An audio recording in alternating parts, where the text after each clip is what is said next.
So this is Pre Hines with LD Art, the designer on this project, and I'm Laura Elfline of Mighty House Construction, the builder on the project. And this is our garden kitchen edition that we did in West Seattle together.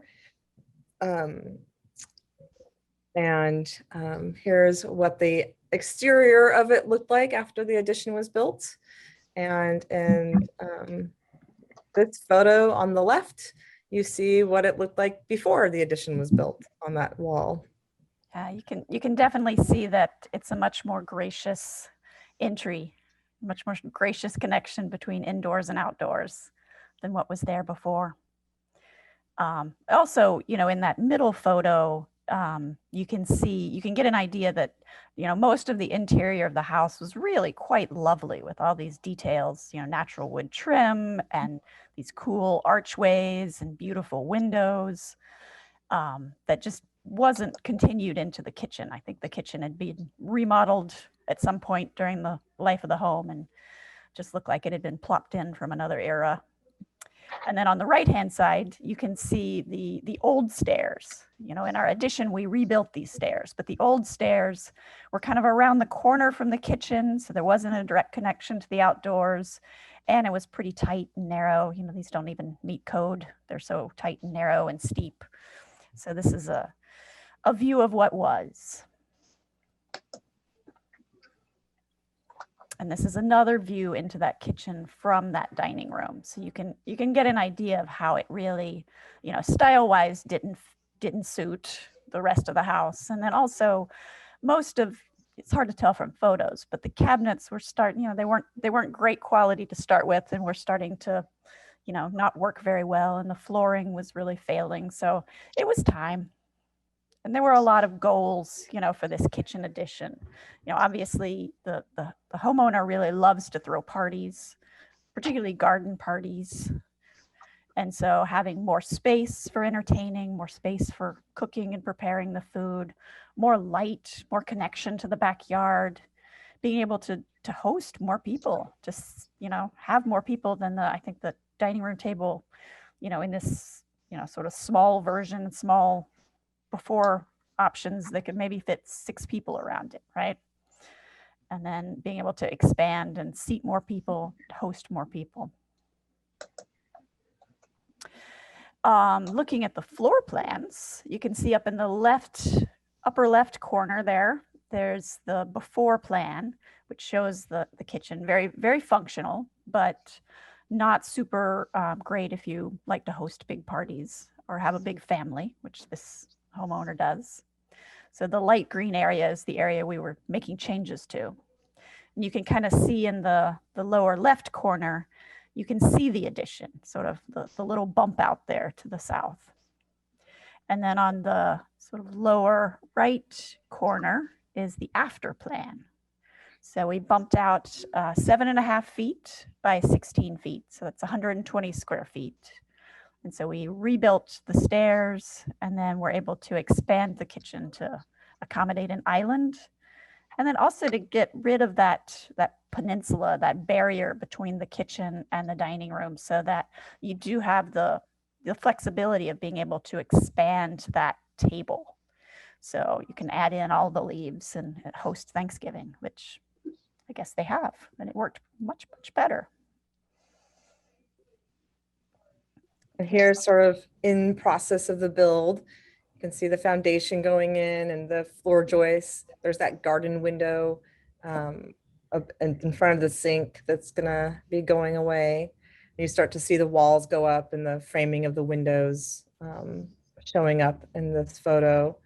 And in this rightmost photo, you can see the exterior weather membrane that we've used here.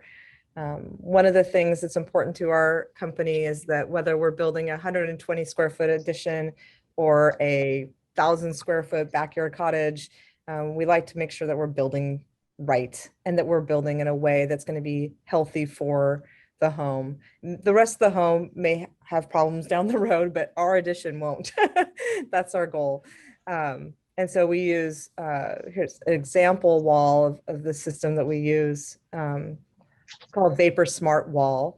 And one of the reasons it's called that is that it has a product on the outside called Mento and a product on the inside called Intello. And both those allow to let the inside cavity of the wall breathe out, but keep water and moisture from getting into the wall systems. So it really helps to keep the home breathing well and creates a healthier building structure for the long haul. This is just an example photo. We weren't able to use the wood fiber board on this particular project. It creates a thermal break between the siding and the framing, which keeps your home cooler, keeps that heat from the outside from exchanging through the wood surfaces that are hitting each other. And in this example too, in this drawing, it shows the sheep's wool insulation, bat insulation. We weren't able to use that on this project. And truthfully, we don't get a lot of opportunities to use it because it is a more expensive solution. It's when there's budget available for it, it's really a fantastic solution in that it helps sequester carbon. It helps to clean the air in the space that you are occupying. And it's a really efficient insulation product as well. So here's some before and afters from the same viewpoints. Yeah, we get back to that, looking at the old kitchen looking like it was dropped in from another planet. And then seeing on the right, the after photo where the kitchen definitely feels much more like it's part of the home.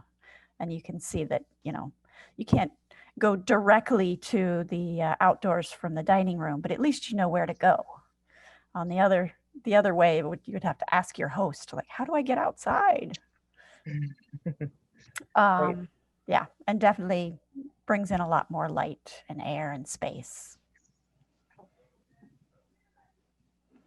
And then, yeah, in this slide, you can see, you get an idea, probably better than the slide right before, of just sort of how dark that kitchen felt, because it just had really that one garden window and no other windows. And it always helps when you're able to be able to bring light into a space from more than one direction. So you start to get sort of a more richness of light. And, you know, we live in the Pacific Northwest with this lovely sort of daylight resource. I mean, it really is sort of a lovely quality of light, having lived in other parts of the country. Sometimes we have some clouds, but it's really nice to sort of bring that in and see. And then you can sort of see on the right-hand side where the line is, where it goes from a flat ceiling to the vaulted ceiling. And that's where the addition was added. And sort of adding that vaulted space also can sort of increase the drama and light and openness of the space. Yeah, but I really like how in this slide you can see where the paintings are in the window of the dining rooms, and then see that expansion that happens in the kitchen. It's a really, and just the overall impact that makes.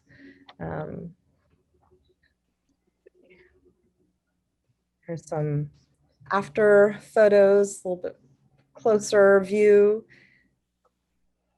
I think the you know, Prairie and the homeowners she works with really work together to collaborate on the aesthetic that they're looking for and how that comes together. And this homeowner in particular had a very artistic sense, as you can see, with all of her paintings and furnishings.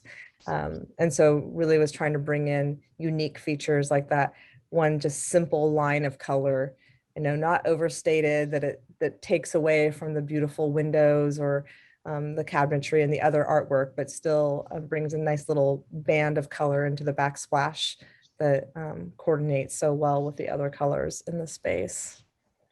Right. And then also, you know, being able to have those windows, you know, there are many sort of layers of stain and trial and error to try and get it to match the color of the existing windows. And I think everybody did a really good job there.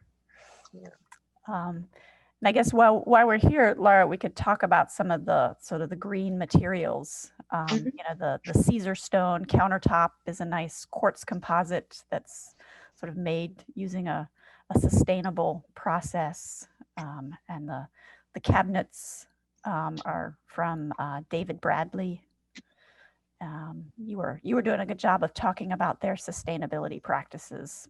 Yeah, David Bradley is a semi-custom cabinetry manufacturer in Tacoma, and they just do a really good job of, from their manufacturing and their plant, how they act in the space and treat their employees and create safety protocols for their employees is part of a sustainable manufacturing system in my view. And they do a really good job of that, as well as just using low and no toxic materials, managing their waste products, and really trying to think through that piece.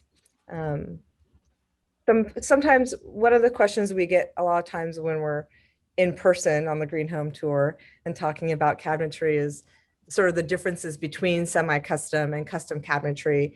And I think with semi-custom, they have limited door styles, limited colors, and limited sizes that are of valuable price points.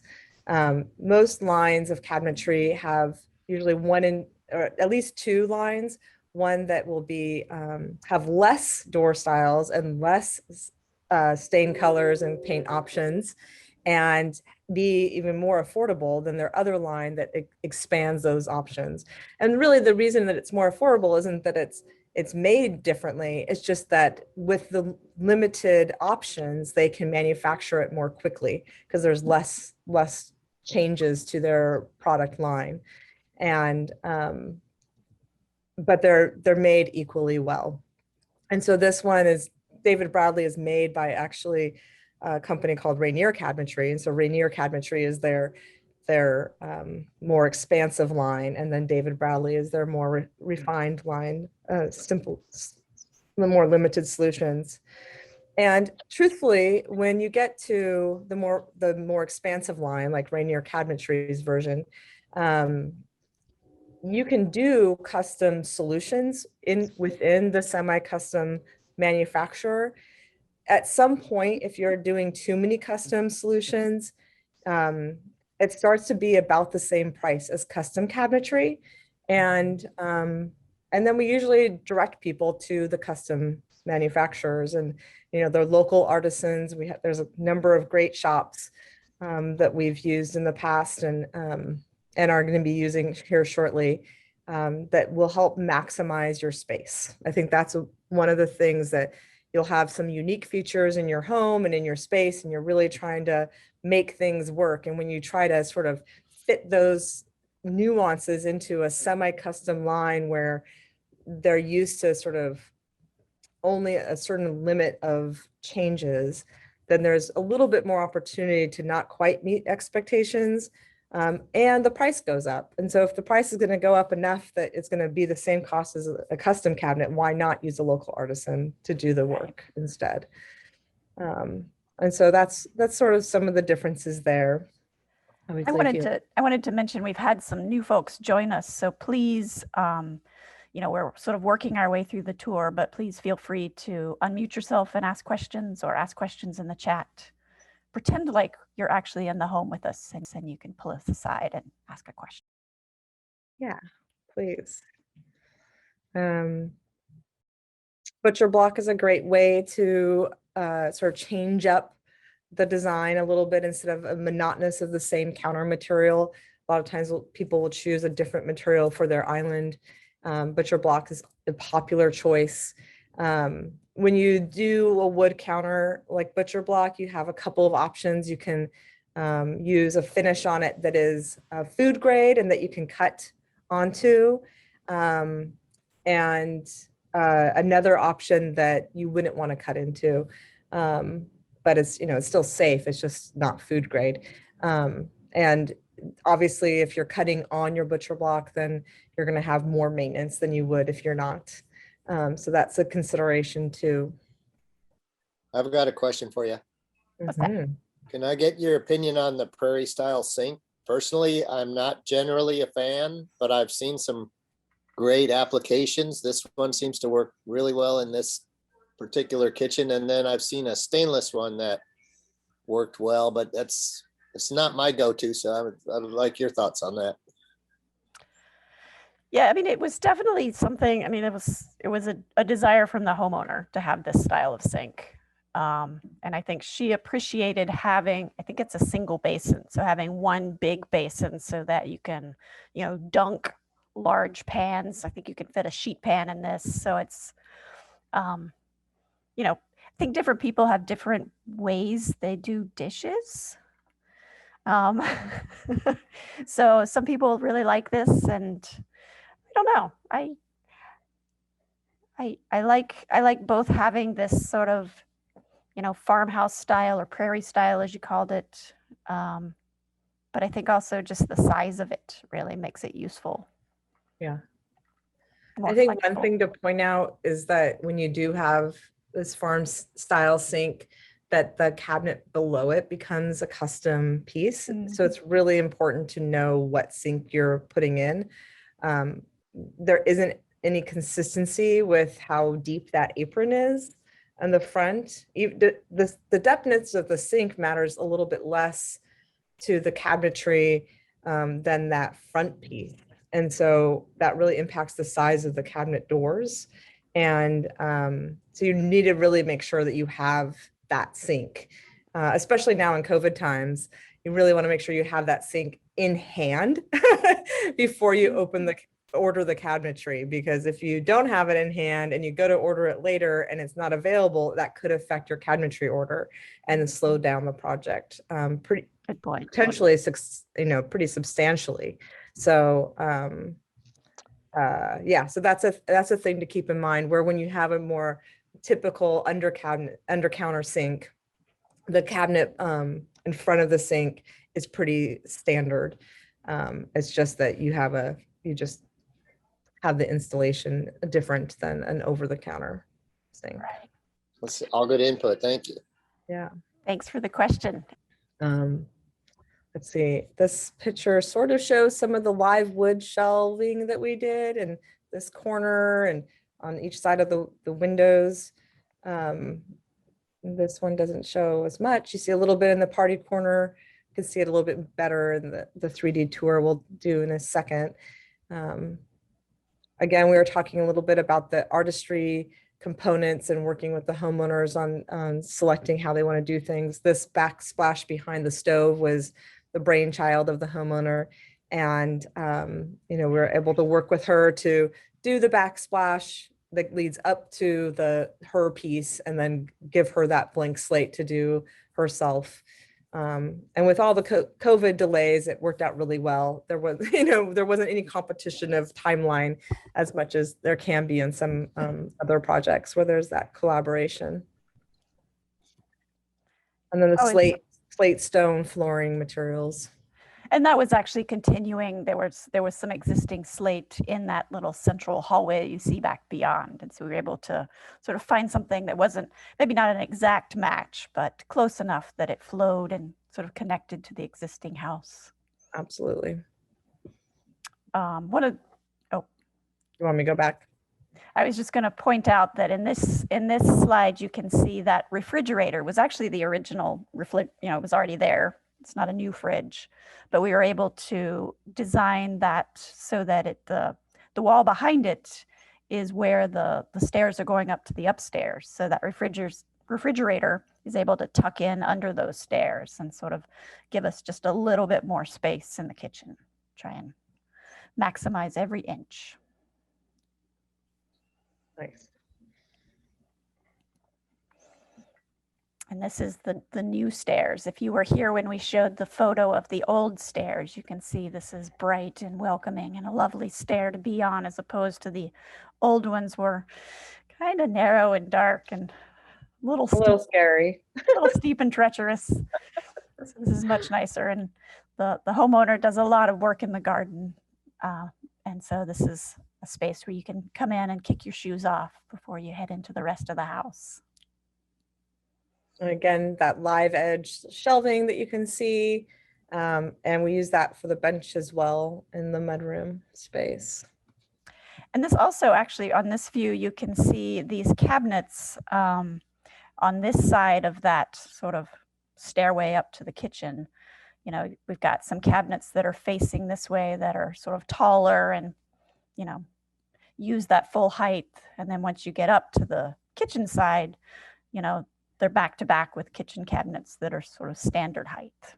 It's a nice way to give your contractor a headache trying to fit all those things together. Yes. Even just figuring out how to order the cabinetry was just like a little bit of a juggernaut, a little bit of a challenge, but we got there. A few changes along the way, but we got there. Let's see. Oh yeah, and just the view to the backyard. Again, that live edge bench, tying into the kitchen, the unique artistic features of the coat rack there. Quick and easy place to hang up your jacket, as well as coat closet on the other side of the room that you can't quite see in this view. All that natural light coming in now and sort of a more gracious access to the backyard. Here's a detailed photo of the tile mosaic. The pretty cool mosaic, right? Yeah, yeah, yeah. Again, feel free to jump in with any questions. It's always nice for us to take a moment so you can have time to ask them if you have them. Okay. Bringing in some more artistic artisan features, tying, you know, she was just really thoughtful about tying in all the colors together between the materials. And this shows, this is the new window that has been, you know, painstakingly stained to match the existing windows, but much more energy efficient. Yeah, much. Party and corner. The party corner. Someone earlier said we need to trademark that. So this is that same live edge salvaged wood, but the fine crafts people at Mighty House were able to sort of create these corner shelves that wrap around. It's just lovely, and you can see that exposed live edge there that really makes it sort of unique and beautiful. And back to our Matterport. So if you come into the house from the front door, you have the option to go straight into the living room or take a right into the dining room. And as you come through the dining room, you have the kitchen now. And I think, you know, one of the things that became really clear to us is just how much more working space that they have as they like to collaborate and cooking meals with family and friends, especially as COVID restrictions start to lift. One of the ways that Prairie designed this to get that is by keeping some really narrow shelving and cabinetry over on the wine wall here. It's just deep enough to have some more pantry type items, corkscrews and cocktail napkins in that drawer. And then on the right have almost a buffet style cabinetry where you can put some, I think she's putting some more serving dishes kinds of things in there. And then when she does host other folks, she can serve from that buffet side as well as the island if necessary, and create that sort of circular pattern that folks like to have when they're trying to get lots of folks through their food lines. You can, and so then in order to not, you know, there's always opportunity. You can push into a house as much as possible, but I think one of the sustainable features that Prairie brings from a design point and we bring from the build point is to try to keep the impact of the house as minimal as possible to get people what they're looking for in their final solutions. And so here, you know, Prairie's located the fridge basically back into where the old staircase down to the outside was, so that we take up the least amount of square footage coming into the kitchen towards the dining room. And then that meant that the pantry cabinet was 12 inches deep, which is pretty typical. It's a less typical for these lower cabinets to be that narrow, but it worked out really well in this situation. And then in maximizing the, then it created a little bit more gracious opening here too. This got a little bit wider between the cabinets and the fridge so that it wasn't quite such a juggernaut getting back to the back bedrooms or going up the stairs to the second floor. And here's some more cabinetry views of the stove space. You can see that lovely mosaic that the homeowner did. Yeah. She's so artistic. I know, I love that. I love that. And then one of the other features of trying to sort of maximize space, I think I have to get turned around here, is in the island is putting the microwave in the island. I mean, you sort of have three main choices that people make about microwaves, is either it's in an island on the counter or like a upper shelf, or sometimes it's a microwave hood vent situation. We do try to steer people away from those because they're not great hood vents. They don't really do as powerful a job at getting the moisture and the smells out of your kitchen as just a standard vent will. So by putting in the island, you have to bend down a little bit and bring things up. As a 5'5" individual, I find that is way easier for me than reaching up into an upper shelf cabinet or above a stove that might have other hot things going on it and trying to bring out something heavy from there. It's a much more convenient spot. It made it trickier because we have it in our island, in our home. It definitely made it trickier when our kids were little to lock down the microwave. But, that was 15 years ago now, or 12, 15 years ago in that time frame. So they have a lot more options for locking down your microwaves. The kid can't do anything with it now than they did back then. Sometimes if people don't use their microwave much at all, they'll even opt to put it in their pantry cabinets. And that's a good solution if you're, not using it a lot. It obviously makes it a little bit more cumbersome if you do use it frequently. So we don't recommend it we will recommend it depending on how frequently you're using your microwave. Right. And the same with a lot of those small appliances that sometimes it does make a lot of sense to create a little appliance barn where they live if you don't use them very often. Yeah, nice. Let's see, what else? I like this view too, because you can kind of see the archway from the dining room to the living room and how we were able to mimic that between the dining and the kitchen, where before it was just sort of that, again, like Prairie says, sort of an alien dropped kitchen into this space that didn't match the rest of the house at all before.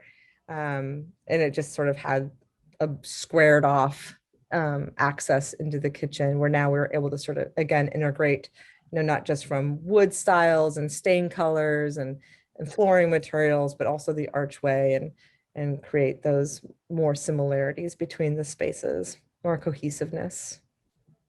Right. I see some new folks joined. Welcome. Yeah. Please let us know if you have any questions. Hey, Michelle. Yeah, so here's that party corner up close and personal. You can see some of the fun live edge and that it's not all just straight like this board is, right? You get these really unique sizes and shapes and that works really well for some folks and less well for other folks. So it really depends on how you need to use your shelves. If suddenly you have a live edge that's dipping back too far, that can cause problems for your storage solution. So it may look cool, but it may not be functional for you. So it's important that you're choosing solutions and we're talking through what actual function you're looking for in a space. Yeah. Definitely sacrificed a little bit of shelf space, but it's pretty cool. Yeah. She has enough storage other places that it was more about aesthetics and quick access of some items rather than needing the storage space of those shelves. Right. And this butcher block is something that one of the guild sponsors can often has Green Home Solutions. They have a lot of variety of butcher block materials. Unfortunately, we weren't able to use that on this project thanks to COVID trials and tribulations, but you can find butcher block that's made from reclaimed and salvaged wood as well. As you know, it's just a natural wood product is nice too. You can get it in bamboo, even if you bamboo island really- top if you wished. It's really lovely options. Yeah, for sure. And then circling out of the kitchen, and you can come back down the stairs and, you know, get out to the outside rather quickly. Dining table under the, it's all winterized right now, right? But oh, you can even see our photographer in the reflection of the door. There he That's is. fantastic.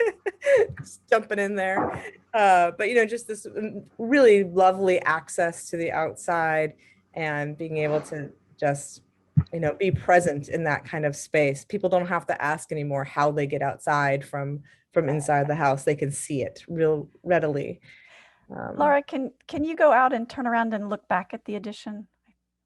I think so. If you Where go did out. she go Yeah, there and this. to? Or maybe there, and then I can turn around. Yeah. There we Just to go. give you an idea of what it's like coming back in from the backyard. It's so much more welcoming than that, you know, sort of door into the side with the tiny little tiny little covering over it. Yeah. For those that were here earlier, you might remember there was just a like little awning cover on the wall, and then, you know, just barely any kind of cover at all before stepping out to the outside. No graciousness to it at all. Right. And then this, you know, obviously this whole thing sat back into the space, and there was a garden window on the side of the house. Very cool. Yes, thank you to new folks joining us. We're just going through our 3D tour now. So if you see anything you have questions about, please jump in with either text or unmute yourself and ask. Yeah. Oh, and then Pri, you want to mention the spice cabinet? Oh yeah, it's kind of It hard looks to like see. it's doubled up right there, but Maybe go to let's see if I can get a different view. location where we can see it a little better. Yeah. So it's something that was in the original kitchen, and I think Yeah. it used to be one of those built-in ironing boards back when people ironed. I'm sure some people still do. But then along the way, it was turned into a spice cabinet, and it was the one thing about the existing kitchen that the homeowner really did quite love. So we were able to save that and reinstall it in a different wall, but now it can keep living its life there. Oh. You back into the dining room. Yeah. Does anybody have any questions about items here, or we can go back to our PowerPoint and kind of show some befores and information about the build? Well, I think, you know, before you hop out, Laura, like as we're standing here, you can see, you know, sort of the line of the ceiling above where it goes from flat to vaulted. So that's where the addition was. And then that new archway, you know, as we're about to go back to see the before pictures, that new archway between the kitchen and the dining was able to echo some of that original, you know, detail and the rest of the lovely house. Absolutely. Right.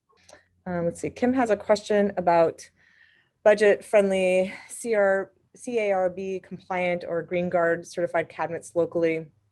You know, I know Green Guard is definitely part of the David Bradley line, I believe, or in the Rainier Cabinetry line. I'm not sure if they are CARB compliant. I think they probably are. 'Cause Yeah. they're very similar in the specifications for those two programs. Okay. Yeah. Yeah. There's more and more cabinet lines that are Green Guard available. I'm not familiar with crystal cabinets. If you're thinking about budget lines, you know, in terms of the sustainable cabinets that you like to work with, what do you see as like your top contender if someone came to you with a tight budget and wanted your advice on the best option? Yeah, I mean, so there's a lot of different cabinet manufacturers locally, and even in Canada on the western bank of Canada, that are good lines. And um, I would say from a cost-effective standpoint that the David Bradley, which is owned by Rainier Cabinetry, so that line of cabinets, Canyon Creek and Belmont are probably the most cost-effective that also are sustainably manufactured and locally manufactured. All of those are in Western Washington. So um, And I that's definitely a piece. I think you also spoke about this before, but being able to design your cabinets so that they don't require a whole lot of customization, if that's an option. Sometimes it's not, Right, but right. to have that. Yeah. And we've done kitchen remodels too, where it was much smaller footprint and a much smaller budget situation, and where we infilled the existing cabinetry with some custom cabinetry that matched. And so that we're able to sort of keep their kitchen mostly intact. They just needed to fill in a hallway access to sort of maximize things. And then we were able to build custom cabinets to match the existing cabinets. And so that's sometimes an option too. If you need to move cabinetry around and you're trying to figure out how to put things together, you can sometimes just build a couple of things. And in fact, we have a blog post on our website, mightyhouseconstruction.com, where we talk about a home where they wanted to use their really old style cabinetry, and how so many contractors wouldn't even work with them around doing that. They just didn't want the hassle of reusing that same cabinetry. And but we didn't shy away from it. And then also we're able to expand on their kitchen with some custom pieces to match the existing. Right. Um, I saw a question came in about the cost of the remodel. Yeah, I looked that up more recently, and it was pushing about $200,000 in the end, with all the changes. There'd be ways to make this a little less expensive, but I would say that it's, today, well, today prices have gone up even more, but than it was last year at this time. But so you're probably looking at over 150 for the addition and the full remodel that we did here, which includes, it's not just a kitchen, right? There's a new mud entry, there's a whole new entrance to the backyard, there's a deck on that, there's the addition. So it's more than just a kitchen remodel. Well, yeah, and it's a bit of a structural undertaking to sort of reconfigure the stairs, and so there's some infrastructure that might not apply to your project if you're just looking at sort of what I would call a simple kitchen expansion, as opposed to the more convoluted multi-level kitchen addition that we ended up doing to make this work. Can I ask a question at this point? So this sort of ties into how do you know who you need? Like, obviously, if you're adding square footage to the house, you need an architect as well as a general contractor.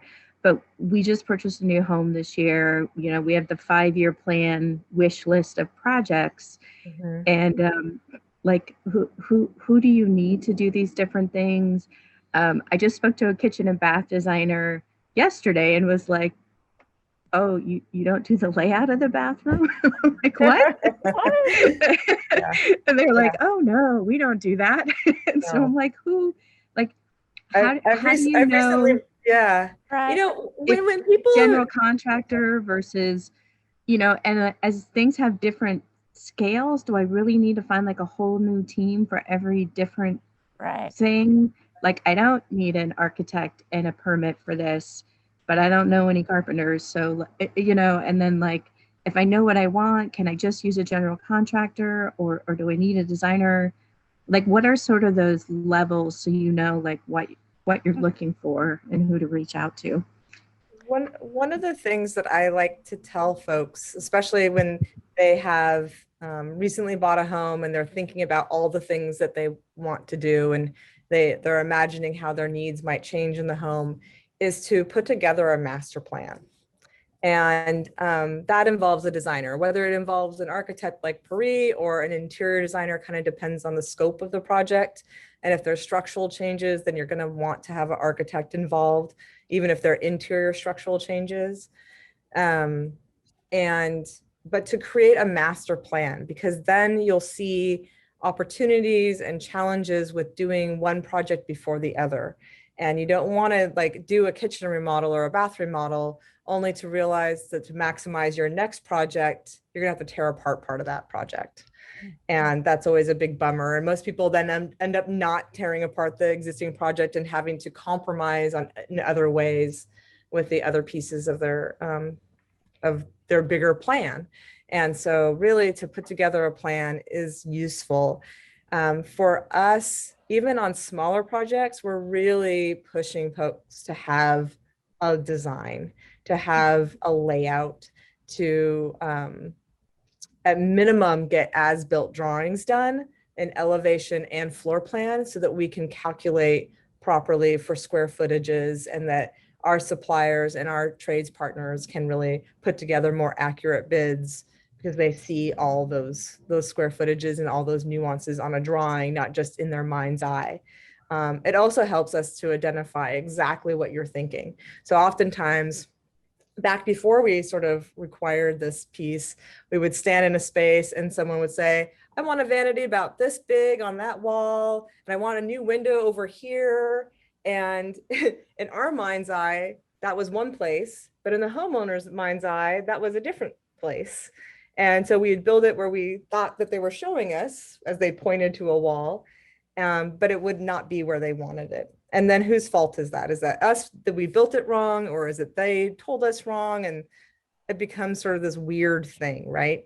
But with a drawing that shows, oh, that window is going in, it starts 18 inches in from this wall, then we all know it's coming in 18 inches from that wall and have that expectation.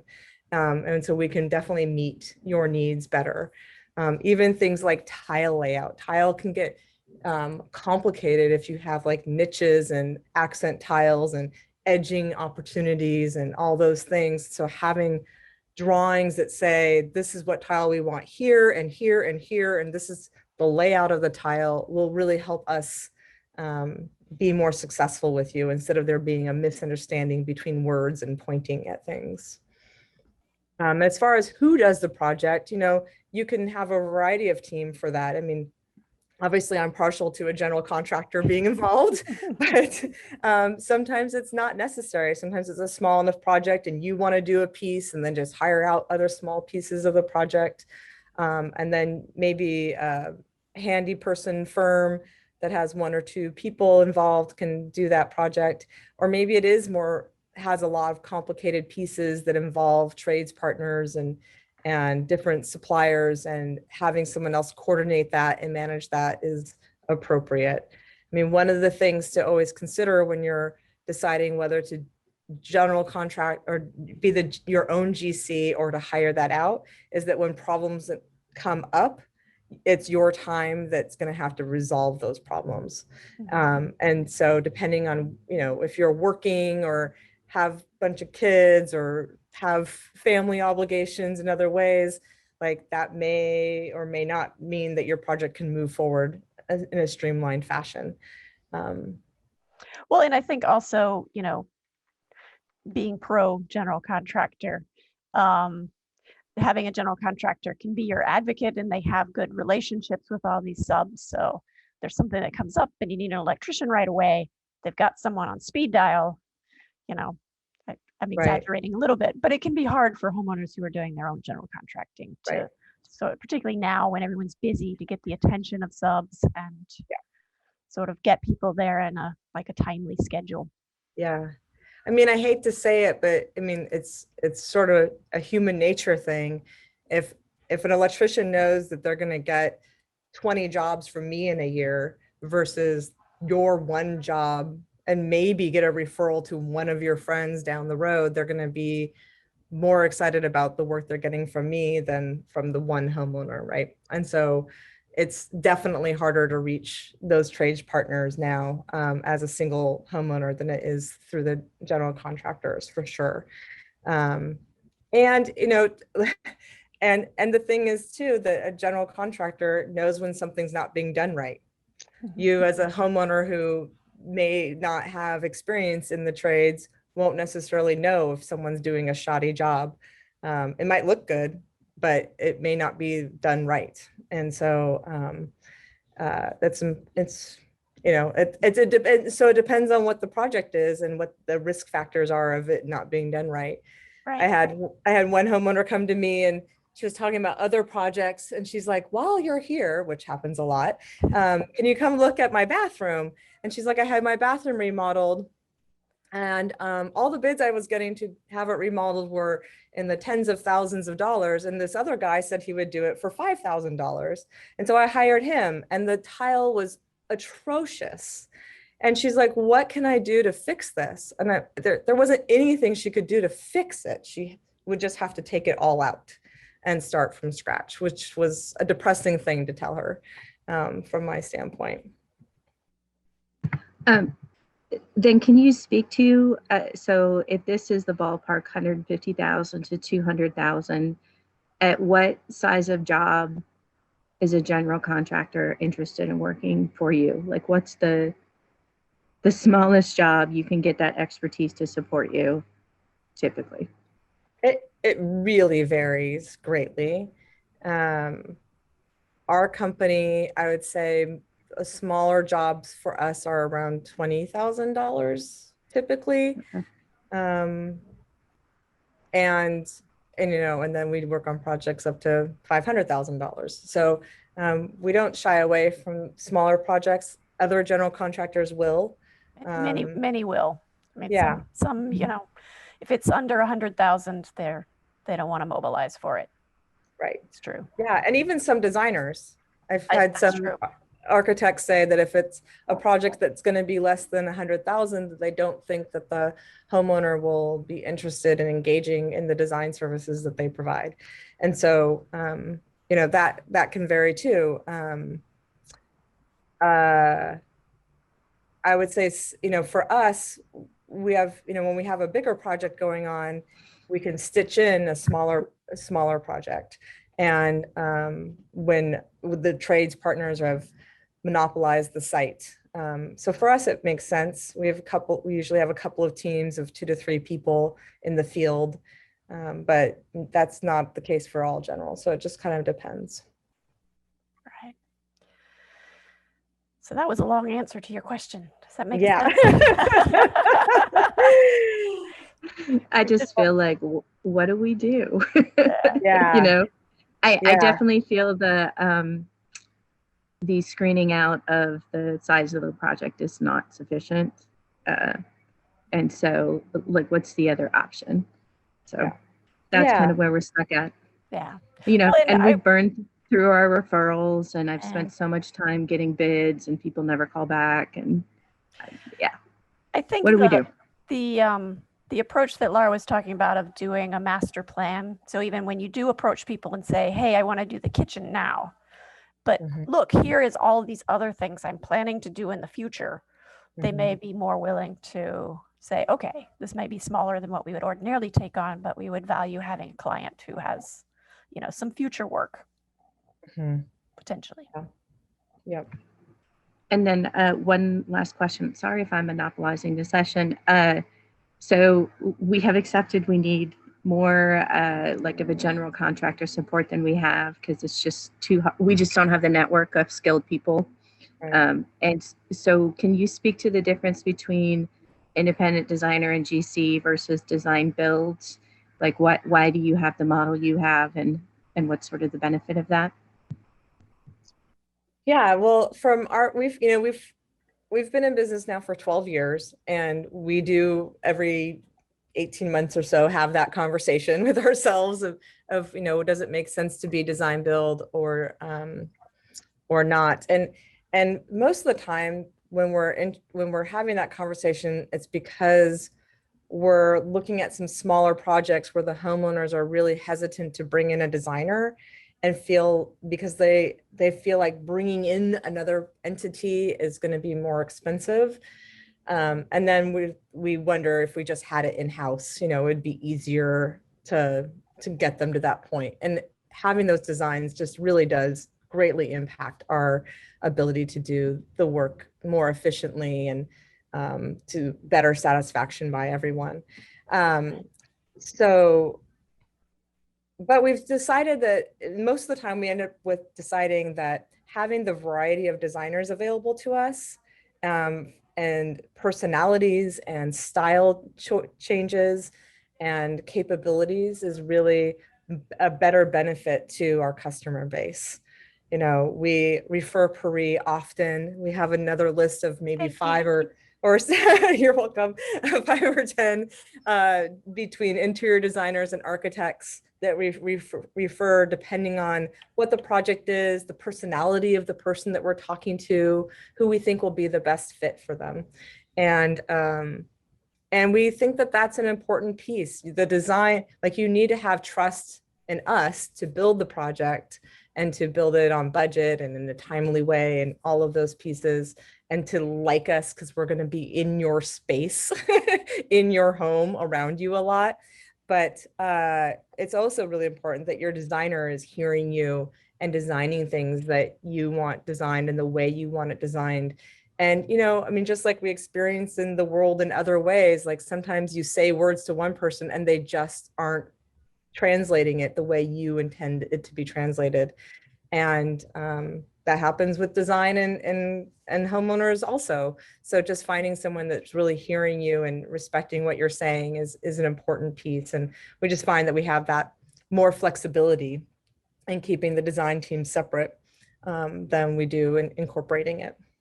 Yeah. And it's cheaper too, actually, as it turns out. I recently learned, because as a solo design firm, if you're just a design firm, you don't have to charge sales tax on your services, but design build companies are supposed to charge sales tax on their design services because there's intent to build and influence the real cost of real property per the state.